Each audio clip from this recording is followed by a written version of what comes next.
로마서 2장. 그들은 그렇게 어둠 속으로 끝없이 추락하고 있습니다. 그러나 여러분이 그들에게 손가락질 만한 고상한 위치에 있다고 생각한다면 생각을 바꾸십시오. 누군가를 비난할 때마다 여러분은 자신을 정죄하는 것입니다. 여러분도 다르지 않기 때문입니다. 남을 판단하고 비난하는 것이 자신의 죄와 잘못이 발각되는 것을 모면해 보려는 흔한 술책입니다. 그러나 하나님은 그렇게 호락호락하신 분이 아닙니다. 그분은 그 모든 술책을 꿰뚫어 보시며 그러면 너는 어떤지 보자고 하십니다. 혹시 다른 사람을 손가락질하면 여러분이 저지른 모든 잘못에 대해 하나님의 주의를 돌릴 수 있다고 생각했습니까? 하나님의 책망을 면할 수 있다고 생각했습니까? 하나님은 너무나 좋은 분이므로 여러분의 죄를 그냥 눈감아 주실 것이라고 생각했습니까? 그렇다면 처음부터 생각을 완전히 달리하는 것이 좋습니다. 예, 하나님은 좋은 분이십니다. 그러나 결코 만만한 분은 아니십니다. 하나님이 좋은 분이라는 말은 우리 손을 꼭 붙잡고서 우리를 근본적인 삶의 변화 속으로 이끌어 주신다는 말입니다. 얼렁뚱땅 넘어갈 생각은 마십시오. 하나님을 거부하고 회피하는 일은 다 무엇이든 불을 키우는 일입니다.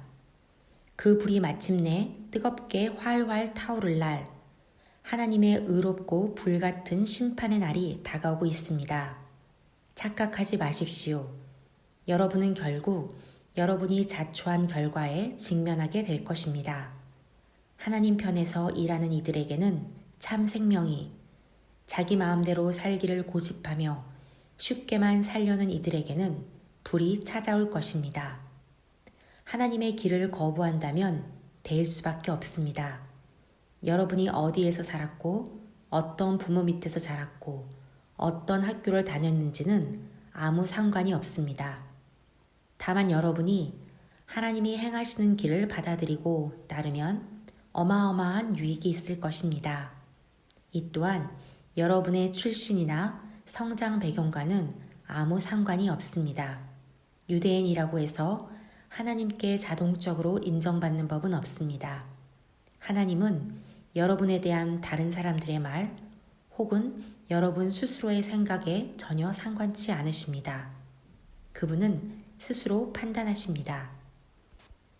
죄인 줄 모르고 죄를 짓는 경우라면 하나님은 정상을 참작해 주십니다. 그러나 죄인 줄 잘 알면서도 죄를 짓는다면 그것은 완전히 다른 이야기입니다. 하나님의 법을 듣기만 하고 그 명령을 행하지 않는다면 그것은 시간 낭비일 뿐입니다. 하나님이 중요하게 여기시는 것은 듣는 것이 아니라 행하는 것이기 때문입니다. 하나님의 법을 전혀 들어본 적 없는 사람들도 직관을 따라 하나님의 법을 따르는 경우가 있습니다. 그런 그들의 순종은 하나님의 법이 진리임을 확증해 줍니다.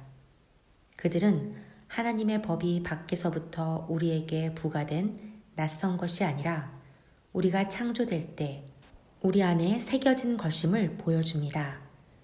그들의 내면 깊은 곳에는 하나님이 말씀하시는 그렇다와 아니다에 그분의 옳다와 그르다에 공명하는 무언가가 있습니다. 하나님의 그렇다와 아니다에 대해 그들이 어떻게 응답했는지는 하나님께서 모든 남녀들에 대해 최종 심판을 내리시는 그날 온 천하에 다 공개될 것입니다. 이는 내가 예수 그리스도를 통해 선포하는 하나님의 메시지에 다 들어있는 이야기입니다. 유대인으로 성장한 이들에게 말합니다. 여러분의 종교가 여러분이 기댈 수 있는 안전한 품이라도 되는 줄 착각하지 마십시오. 하나님의 계시에 정통하다고 하나님에 관해서라면 최신 교리까지 다 꿰고 있는 최고 전문가라고 목에 힘주고 다니지 마십시오. 특히 스스로 다 갖추었다고 확신하는 여러분, 하나님의 계시된 말씀을 속속들이 다 알기 때문에 어두운 밤길을 헤매면서 하나님에 대해 혼란스러워하는 이들에게 길 안내자가 되어줄 수 있다고 자처하는 여러분에게 경고해 줄 말이 있습니다. 여러분이 다른 사람들을 인도한다고 하지만 정작 여러분은 어떻습니까? 나는 지금 정색하고 말합니다. 도둑질하지 말라고 설교하는 여러분이 어찌하여 도둑질을 합니까? 얼마나 감쪽 같은지요. 간음도 마찬가지입니다. 우상 숭배도 마찬가지입니다. 그러면서도 여러분은 하나님과 그분의 법에 대해 온갖 유창한 언변을 늘어놓으며 용케도 잘 빠져나갑니다. 이것은 어제 오늘의 일도 아닙니다. 너희 유대인들 때문에 이방인들에게서 하나님이 욕을 먹는다. 성경 구절도 있듯이 말입니다. 할례는 어떻습니까? 여러분이 유대인임을 표시해주는 그 수술의식은 좋은 것입니다. 여러분이 하나님의 율법에 맞게 산다면 그렇습니다.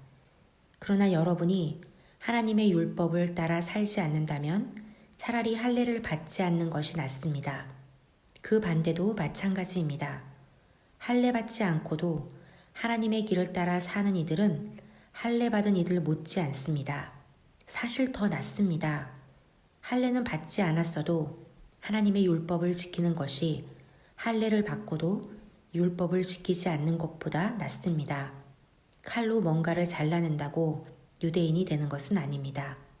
유대인인지 아닌지는 여러분이 어떤 사람인지에 달린 일입니다. 여러분을 유대인으로 만들어주는 것은 여러분 마음에 새겨진 하나님의 표시이지 여러분 피부에 새겨진 칼자국이 아닙니다. 그리고 중요한 것은 하나님께 인정받는 것이지 율법 전문가들한테 인정받는 것이 아닙니다.